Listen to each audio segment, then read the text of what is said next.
Hello, it's January 18th day of our sacred season. I hope you're all doing well and God's blessing and moving in your life. God's been really good and God's been moving. Today, January 18th, how to pray with your spouse. And I'm going to add a little bit to that, not with your spouse, not just with your spouse, but for your spouse. Number one, keep it short. Number two, keep it consistent. Number three, if you miss a day, don't miss two.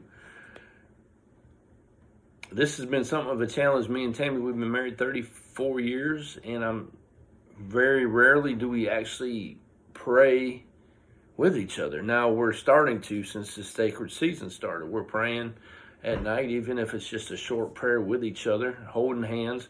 Now, I've always prayed for her, and I believe I am the man that I am today because Tammy's prayed for me. I know one of the things she had was, what was the book she read? I forget what book it was, but prayer, of a power of a praying wife. I would encourage you to have power of a praying husband also. But we need that intimacy with our spouses. And it's just like I've said before in other circumstances, it's easy to say we're praying together, or I've prayed for my wife or I pray for my kids. But first of all, if your children don't see you praying together, they're going to think they don't have to. We have to set the example for our children. We have to set the example for our families. Yeah, we do pray together. This is my spouse, and your spouse is supposed to be the most important person in your life besides God and your children. Your children are going to grow up and they're going to go away, but your spouse is going to be there, so you need to pray. But you need to develop that intimacy, especially a young marriage. Young marriages, we get so busy. We get so busy, and I see it happen time and time again where we just get so busy we don't have time to pray, or we don't have time to eat. And you used to kiss your wife goodbye, and now you just leave them because you're in such a hurry. You got somewhere to be. Your children, you're having a bad day. Take that time. It doesn't have to be a big, long, drawn-out thing, but the Bible says we're two or more gathered. So when you and your wife gather and you pray together, God is in the mix. It's not just the two of you, it's the three of you. And God will ordain that, and he will anoint that union between you and your wife and your husband or your spouse. We have to pray more. We have to. And we have to make it corporate prayer, and we have to come together and let our children, there's so many opportunities trying to separate our families and wedges.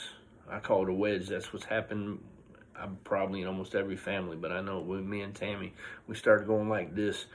Something gets in your way and then something else goes. My wife offended me, my husband offended me, and soon we're like this, and sometimes it's just not reconcilable.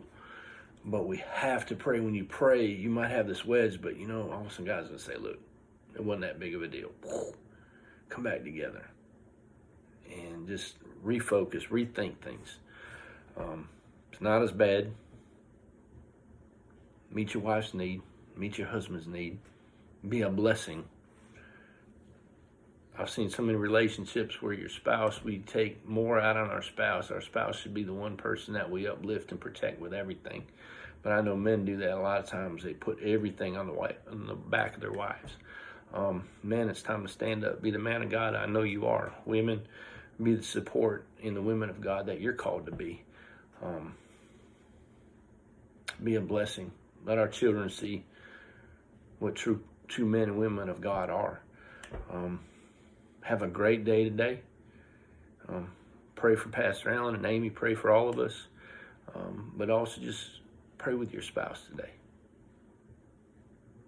And like it said in the beginning, if you miss one day, don't miss two. If you got to pray in bed when you lay down and lay your head, grab that hand. We got to pray. That's why God puts you all together, because you're a good team. Love y'all. Be blessed.